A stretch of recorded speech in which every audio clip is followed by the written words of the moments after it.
तो अब यहाँ पे ये हुआ है कि एक डायग्राम है आपके बुक में, वो थोड़ी मैंने चेंज कर दी है। फिगर है आपकी 4.7,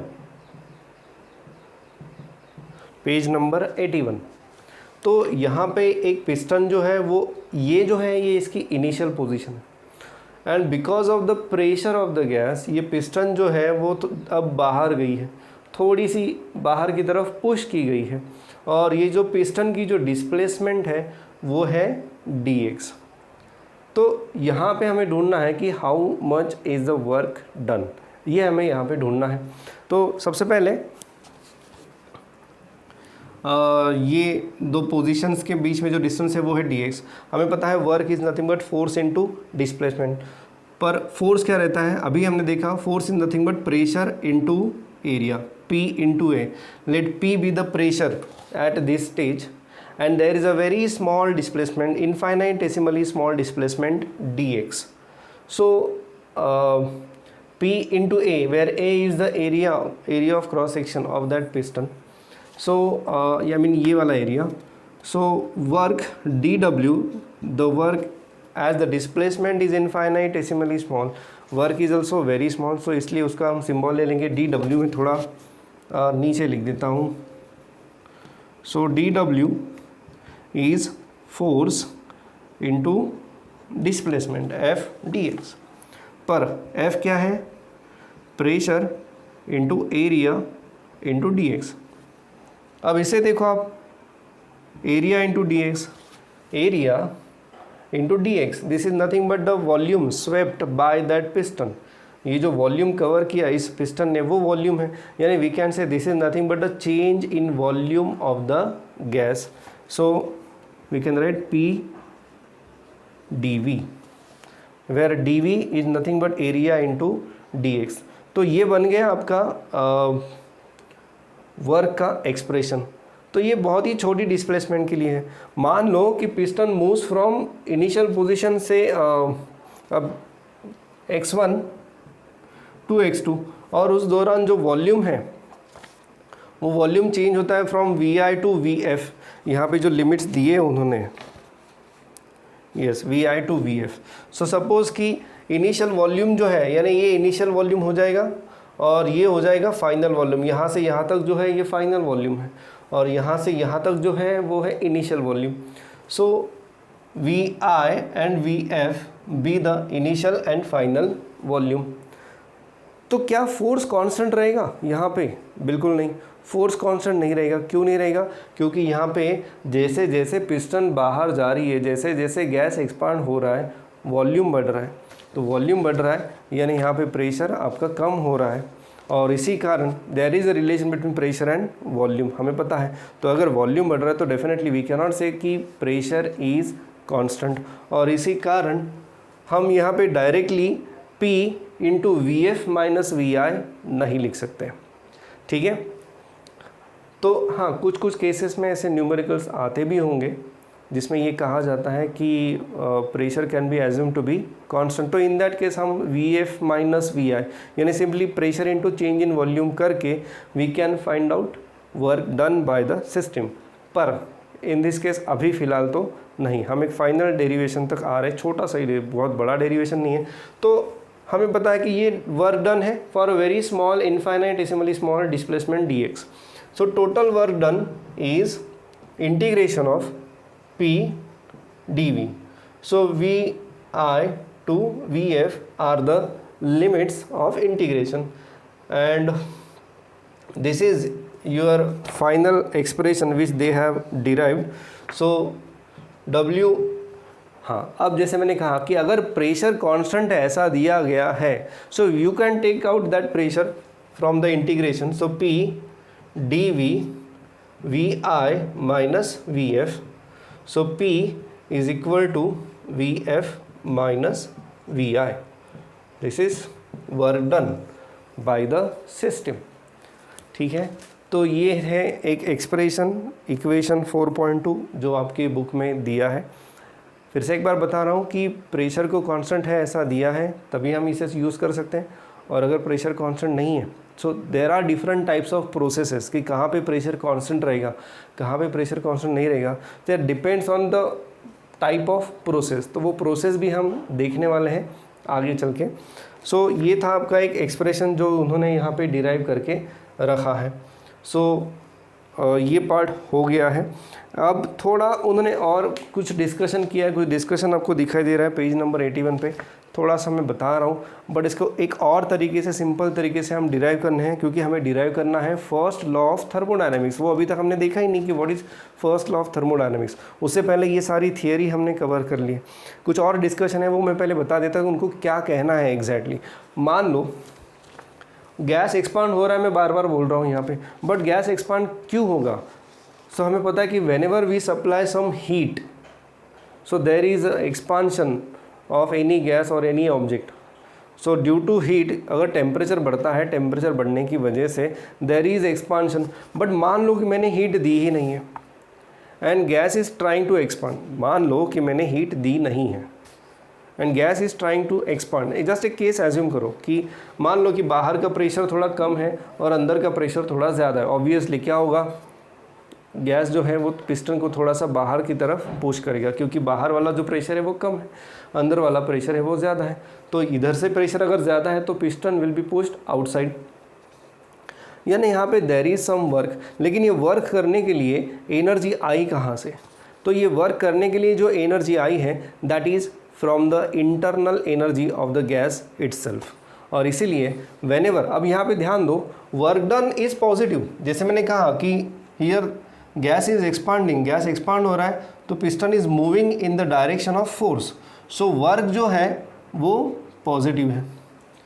और ये वर्क करने के लिए, अब यहाँ फिर से मैं बता रहा हूँ, हमने यहाँ पे कोई भी हीट एनर्जी दी नहीं है। और ये वर्क करने के लिए जो एनर्जी आई है वो गैस की खुद के इंटरनल एनर्जी से ही आई है। सो क्या इंटरनल एनर्जी कांस्टेंट रहेगी? नहीं। अब यहाँ पे जो इंटरनल एनर्जी है वो कम हो गई है, यानी यहाँ पे चेंज इन इंटरनल एनर्जी जो है वो निगेटिव है। यहाँ पे चेंज इन इंटरनल एनर्जी जो है वो निगेटिव है। और ऐसा ही कुछ आपको यहाँ पे दिखाई दे रहा है। This means that when W is positive delta U is negative and vice versa. कि जब वर्क पॉजिटिव है तो आपकी जो इंटरनल एनर्जी जो है, change in internal energy, that will be negative, यानी फाइनल जो इंटरनल एनर्जी रहेगी that will be less than initial internal energy. इसे आप अच्छी तरह से याद रखो। और उसका उल्टा, यानी अगर मान लो वर्क निगेटिव है, वर्क निगेटिव है तो internal energy, change in internal energy will be positive. अब ये केस है, इसके लिए भी बहुत सिंपल है। और इसका एग्जांपल मैंने वो साइकिल पंप वाला आपको दिया था कि मान लो कि पिस्टन अंदर गई, आपने साइकिल पंप को ऐसे पुश किया, पिस्टन ऐसे अंदर गई है। Cycle pump is nothing but a piston cylinder assembly only. So मान लो कि आपने पिस्टन को ऐसे अंदर पुश किया, so work is done on the system. क्योंकि अब इसमें एक और चीज़ है कि जैसे हम कह रहे हैं कि यहाँ पे work done by the system will be negative. क्यों? क्योंकि सिस्टम का जो प्रेशर है वो बाहर की तरफ है, बट डिस्प्लेसमेंट अंदर की तरफ है। So in this case work done by the system is negative. तो चलो आपका वर्क जो है वो निगेटिव आ गया, ठीक है। और अब ये जो वर्क एक्सटर्नल कोई तो फोर्स कर रहा है, जैसे मैं साइकिल का पंप ऐसे नीचे पुश कर रहा हूँ, so there is external agent which is pushing this piston inside. So उसकी वजह से क्या होगा, whatever is the energy I am giving to this piston, some energy is utilise to increase the internal energy of the system. तो इसकी वजह से यहाँ का जो टेम्परेचर है वो थोड़ा सा बढ़ेगा। साइकिल का पंप, मैंने कल भी बताया था, पहले वाले क्लास में भी बताया था कि साइकिल का पंप आप जब हवा भरते हो आपकी साइकिल में, सो उस वक्त साइकिल का पंप थोड़ी देर बाद गर्म हो जाता है। गर्म हो जाता है यानी उसका टेम्परेचर बढ़ रहा है। टेम्परेचर बढ़ रहा है, इसका मतलब वहाँ पे इंटरनल एनर्जी जो है वो बढ़ रही है। और इसीलिए हम ये कह सकते हैं कि इंटरनल एनर्जी अगर बढ़ रही है, that means final internal energy is greater than internal energy, then we can say change in internal energy is positive. तो ये एक केस होगी कि जब आपका वर्क निगेटिव रहेगा, that means when gas is compressed. तो when gas is compressed change in internal energy will be positive, and in this case when work is positive change in internal energy is negative. तो ये कुछ इस प्रकार के cases है, ये हमेशा एप्लीकेबल ये भी नहीं है, और भी बहुत सारी केसेस हम देखेंगे आगे चल के, तो डिपेंड करता है कि क्या केस है, क्या टाइप ऑफ प्रोसेस है, बट ये एक जनरल कंक्लूजन उन्होंने आपके पेज नंबर 81 पे दिया है, तो इसे भी याद रखें। अब थोड़ा सा उन्होंने एक इक्वेशन डिराइव किया है, तो वो इक्वेशन डिराइव करने से पहले मैं अलग तरीके से इस इक्वेशन को आपको बताना चाहता हूँ, और बहुत ही सिंपल तरीके से मैं बताना चाहता हूँ, मैं ज़्यादा कॉम्प्लेक्स नहीं करना चाहता और डिस्कशन को। तो अभी वो एक मैं बता देता हूँ और हमारा फर्स्ट लॉ ऑफ थर्मोडायनेमिक्स फिर ख़त्म हो जाएगा।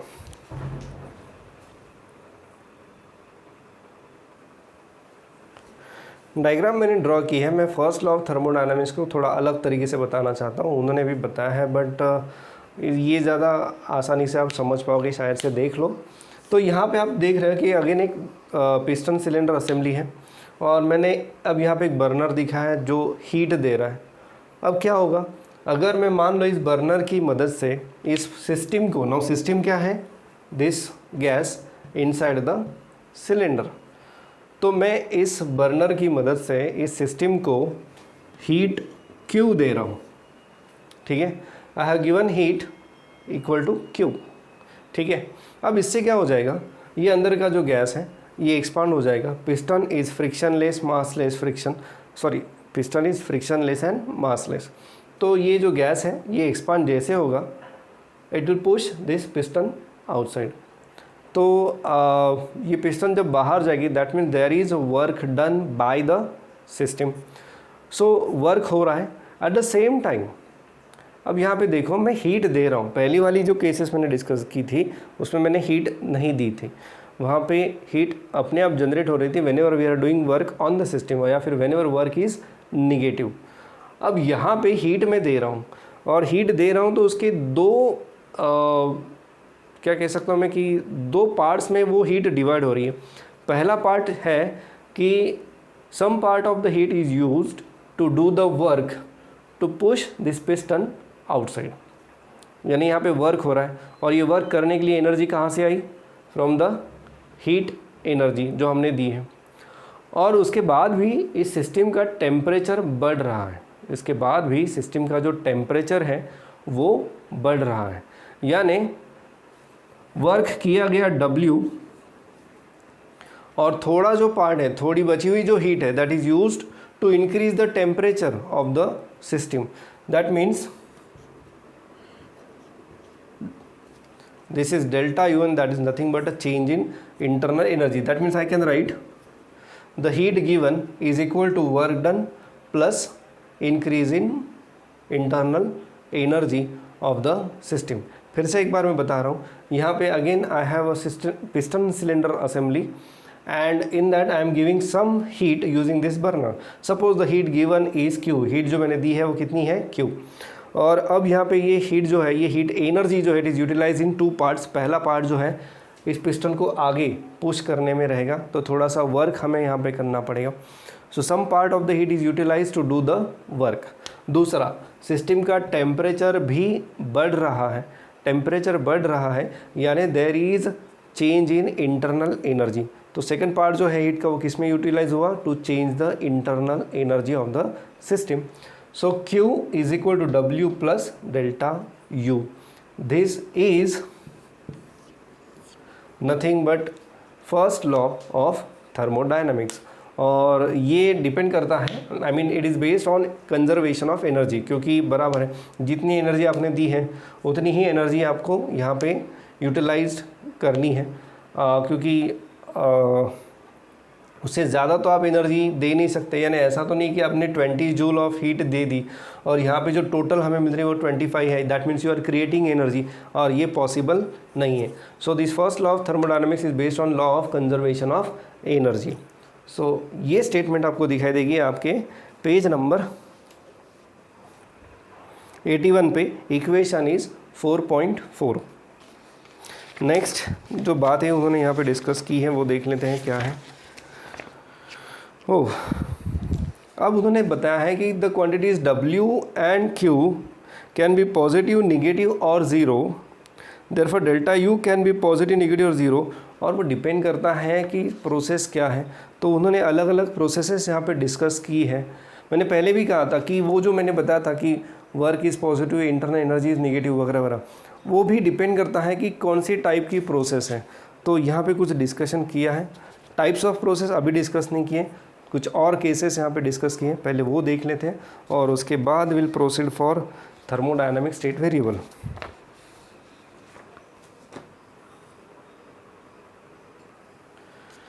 ओके, सो कुछ डायग्राम्स पेज नंबर 82 पे आपको दिखाई दे रही होंगी, जहाँ पे ये positive negative work and positive negative internal energy के बारे में उन्होंने डिस्कशन किया कि कब पॉजिटिव कब नेगेटिव रहेगी। थोड़ा सा उन्होंने फॉर एग्जांपल बताया है, बस बाकी कुछ नहीं है। सो उन्होंने पहला जो एग्जांपल बताया है कि एक सिस्टम है आपकी, और सिस्टम में जो हीट आपने दी है वो उन्होंने दिखाया heat is 200 joule and work done by the system is 100 joule.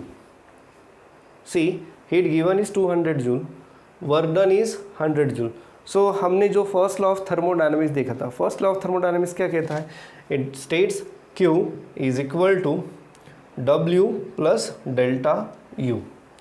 सो यहाँ पे डेल्टा U क्या हो जाएगा? It is Q minus W। Q क्या है आपका? Q है Q is 200 minus work done is 100। So आपकी जो चेंज इन इंटरनल एनर्जी आ रही है that is 100 joule and it is positive, यानी whenever work done is less than heat provided, whenever work is less than heat provided, then internal energy, change in internal energy is positive, then change in internal energy is positive। ये एक example यहाँ पे उन्होंने discuss किया। दूसरा example इसी की तरह उन्होंने दिया है, बट यहाँ पे थोड़े साइन निगेटिव ली है उन्होंने। तो चलो साइन निगेटिव लेने के बाद भी हमें जो वो कहना चाहते हैं वो मिलता है कि नहीं, वो ज़रा कंफर्म कर लेते हैं। तो एक ऐसी सिस्टम दिखाई है in which we have work done, ऐसा दिखाना work done is minus 100 joule and heat given is minus 200 joule. तो अब वो पूछ रहे हैं, वो चेक बोल रहे हैं कि in this case the change in internal energy is negative. Confirm कर लेते हैं। तो हमारे पास ये है, so delta U is equal to Q minus W। Q है आपका माइनस 200 माइनस ये वाला minus as it is. W क्या है? W है आपका माइनस 100 जूल। तो मुझे यहाँ पे मिलता है माइनस 200 प्लस 100 और मुझे आंसर मिलता है माइनस 100 जूल।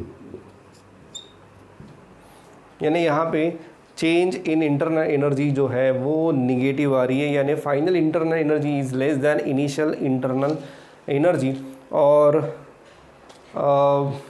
इसका एक एग्जांपल उन्होंने यहाँ पे दिया है। या फिर मैं ये कह सकता हूँ कि whenever work done is greater than heat input, heat supplied, work done is greater than heat supplied, we can say that the change in internal energy is negative. और तीसरी जो केस उन्होंने डिस्कस की है, तीसरी केस में यहाँ पे दिखा देता हूँ। सो इन थर्ड केस उन्होंने ऐसा बताया है कि वर्क जो किया है that is 200 joule and heat given is also 200 joule. So obviously delta U is equal to Q minus W, 200 minus 200, answer is 0। in this case जितनी हमने हीट प्रोवाइड की है उतना ही वर्क किया गया, तो इंटरनल एनर्जी के लिए कोई भी एनर्जी बची नहीं है। सो इसलिए change in internal energy will be 0। ये कंक्लूजन यहाँ पे ये तीनों केसेस में हमें मिलता है। और एक बार ये केसेस आप पढ़ लो, बुक में दी है, थोड़ा सा डिस्कशन भी किया है, बट अगर ये समझ में आया तो काफ़ी है आपको। नेक्स्ट विल प्रोसीड टू, बीच बीच में कुछ सॉल्व्ड एग्जाम्पल उन्होंने दिए हैं। ये सॉल्व्ड एग्जांपल्स आपको पढ़ने हैं। मेरे और एक दो टॉपिक्स होने के बाद मैं भी कुछ और एग्जांपल्स आपकी एक्सरसाइज में सॉल्व करना शुरू कर दूंगा, बट ये यहाँ तक जो मैं देख रहा हूँ कि देयर आर 4 सॉल्व्ड एग्जांपल्स उन्होंने डिस्कस किए हैं, तो आप उन्हें पढ़ लो जैसे जैसे मैं आगे बढ़ रहा हूँ। जो भी बीच में सॉल्ड एग्जाम्पल आ रहा है उसे आप पढ़ लो। So next topic is thermodynamic state variables.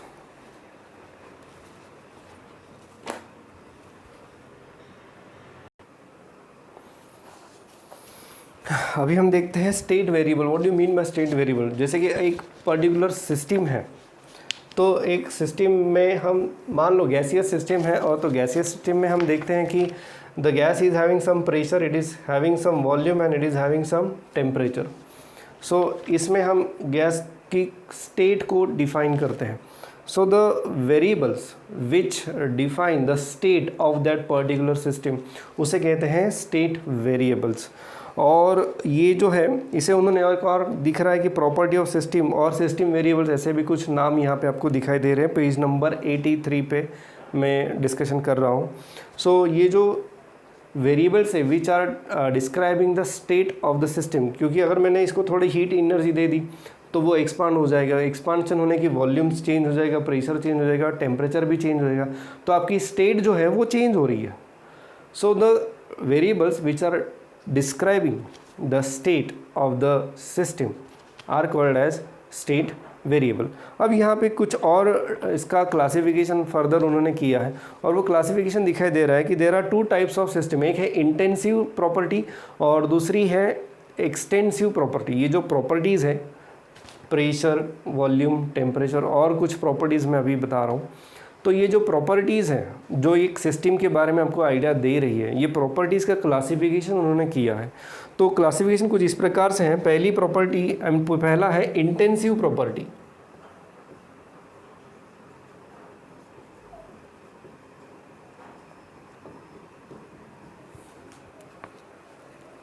तो इंटेंसिव प्रॉपर्टी या फिर इंटेंसिव वेरिएबल्स, यानी these are the variables which do not depend on size of the system. Yes, these are the properties which are not dependent on size of the system। जैसे यहाँ पे मैं कह सकता हूँ कि डेंसिटी है। सो density is not dependent on size of the system because density is nothing but mass per unit volume. या फिर अब नेक्स्ट उन्होंने प्रॉपर्टी बात की है, that is extensive property.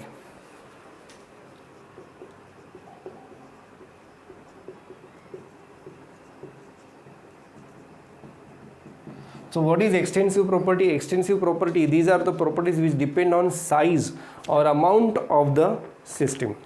So जितना ज़्यादा अमाउंट रहेगा उतनी ज़्यादा उस प्रॉपर्टी की वैल्यू रहेगी। फॉर एग्जांपल मास, तो जितनी ज़्यादा बड़ी सिस्टम रहेगी उतना ज़्यादा मास रहेगा, जितना ज़्यादा वॉल्यूम रहेगा गैस का उतना ज़्यादा आपका मास रह सकता है। So these are some, rather this is the classification of this state variables या फिर सिस्टम वेरिएबल्स। तो यहाँ पे उन्होंने एक डिस्कशन किया है उस पैराग्राफ में कि मान लो एक सिस्टम है, ठीक है, और ये सिस्टम जो है वो स्टेबल है, इक्विलिब्रियम में है, और इसको हमने दो आधे आधे पार्ट में डिवाइड कर लिया। सो दोनों में कौन सी प्रॉपर्टी सेम रहेगी और कौन सी डिवाइड हो जाएंगी? तो यहाँ पे उन्होंने बताया है कि we notice that pressure, the temperature and density are same. Yes, pressure, temperature and density, pressure, temperature, density ये दोनों तरफ सेम है। पहले क्या है, पहले ये पार्टीशन नहीं था, पहले गैस हमने इस बॉक्स में भर दिया एंड इसको हमने इक्विलिब्रियम में ला दिया। इक्विलिब्रियम में लाने के बाद हमने कभी क्या किया, इसमें एक पार्टीशन डाल दिया, दोनों आधे आधे पार्ट कर दिए, इक्वल दिख नहीं रहा बट है इक्वल है, ऐसा एज्यूम करो।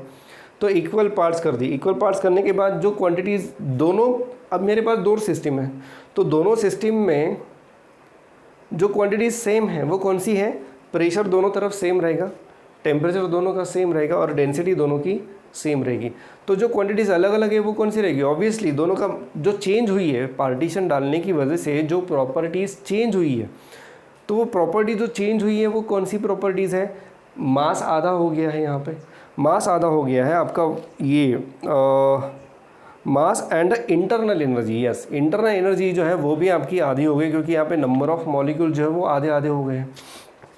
तो इंटरनल एनर्जी हमें पता है it is a addition of kinetic energy of all molecules, लेकिन अगर आपके मॉलिक्यूल्स ही कम हो गए तो आपकी इंटरनल एनर्जी कम हो जाएगी। सो यहाँ पे जो चेंज हुआ है वो मास चेंज हुआ है और आपकी इंटरनल एनर्जी चेंज हो रही है। यानी ये जो दो क्वांटिटीज़ है जो चेंज हो रही है because of reduction in size, size कम होने की वजह से ये जो प्रॉपर्टीज़ कम हो गई है, ये प्रॉपर्टीज़ को ही हम कहते हैं एक्सटेंसिव प्रॉपर्टीज़। और जो प्रॉपर्टीज़ चेंज नहीं हुई है, चेंज क्यों हो रहा है? क्योंकि हमने साइज़ को कम कर दिया, हमने आधा आधा कर दिया अभी दोनों साइड में। तो आधा करने की वजह से जो प्रॉपर्टीज़ चेंज हुई है वो है एक्सटेंसिव प्रॉपर्टीज़, और जो चेंज नहीं हुई है, प्रेशर, टेम्परेचर, डेंसिटी, उन्हें हम कहेंगे इंटेंसिव प्रॉपर्टीज़। सो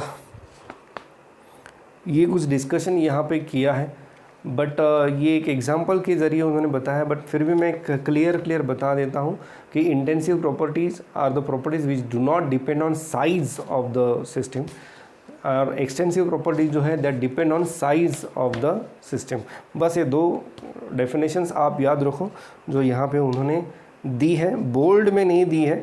देखो पहले कैसे था कि कोई भी प्रॉपर्टी या कोई भी डेफिनेशन होती थी तो थोड़ा बोल्ड में ब्लू कलर में देते थे, अब यहाँ पे ऐसा कुछ दिखाई नहीं दे रहा है, बट आपको ये मार्क करना पड़ेगा जो मीनिंग उन्होंने दिया है intensive properties as well as extensive property का। अब हम आगे बढ़ते हैं।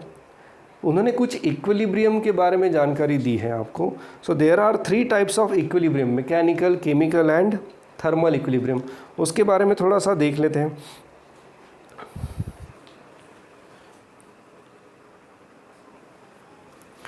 मैकेनिकल इक्विलिब्रियम पहले देख लेते हैं। सपोज कि यहाँ पे एक फिर से पिस्टन सिलेंडर असेंबली है और एक पिस्टन है और यहाँ पे अपनी सिस्टम है, यानी हमारा गैस है। तो मान लो कि ये पिस्टन की मूवमेंट कुछ भी नहीं है, यानी पिस्टन ना अंदर जा रही है ना बाहर जा रही है। इसका मतलब ये है कि जो प्रेशर अंदर है वही प्रेशर बाहर है। अगर दोनों तरफ प्रेशर सेम है, दोनों तरफ अगर प्रेशर सेम है तो there is no unbalanced force. तो यहाँ से जो फोर्स है उतना ही फोर्स बाहर से है। So we can say that there is a mechanical equilibrium in the system. There should not be any unbalanced force within the system or between the system and surrounding। अगर ये condition satisfy होती है तो हम ये कह सकते हैं कि there is a mechanical equilibrium in the system। दूसरी बात उन्होंने यहाँ पे की है केमिकल इक्विलिब्रियम। पहला हो गया मैकेनिकल इक्विलिब्रियम,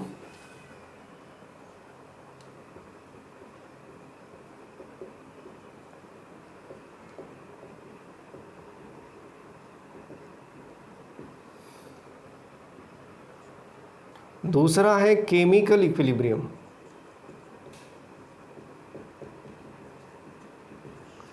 तो केमिकल इक्विलिब्रियम यानी क्या कि there should not be any chemical reaction taking place within the system.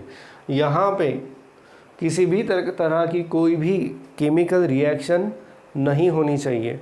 या फिर दूसरी एक और चीज़ यहाँ पे उन्होंने की है, बताई है कि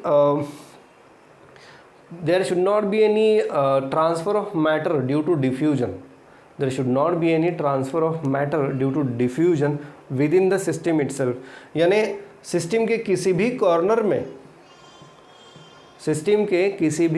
में आपका जो केमिकल कॉम्पोजिशन जो है वो सेम चाहिए, वो कहीं पर भी अलग नहीं चाहिए। यानी यहाँ पे कुछ और कॉम्पोजिशन आपको मिल रहा है, यानी कुछ और गैस पार्टिकल्स दिखाई दे रहे हैं और यहाँ पे कुछ अलग गैस पार्टिकल्स दिखाई दे रहे हैं। तो इस तरह का कुछ ऐसा अलग कॉम्बिनेशन दिखना नहीं चाहिए। हर जगह पे जो केमिकल कॉम्पोजिशन है वो सेम चाहिए। In this case we can say that the system is in chemical equilibrium. यहाँ पे सो केमिकल इक्विलिब्रियम के लिए 2 कंडीशन है। There should not be diffusion in the system, there should not be any chemical reaction taking place in the system। तो chemical composition हर जगह पे same चाहिए and it should remain same throughout the time duration। तो वो change नहीं होना चाहिए with time. ये था आपका केमिकल इक्विलिब्रियम। दूसरा एक इक्विलिब्रियम यहाँ पे उन्होंने दिया है और वो है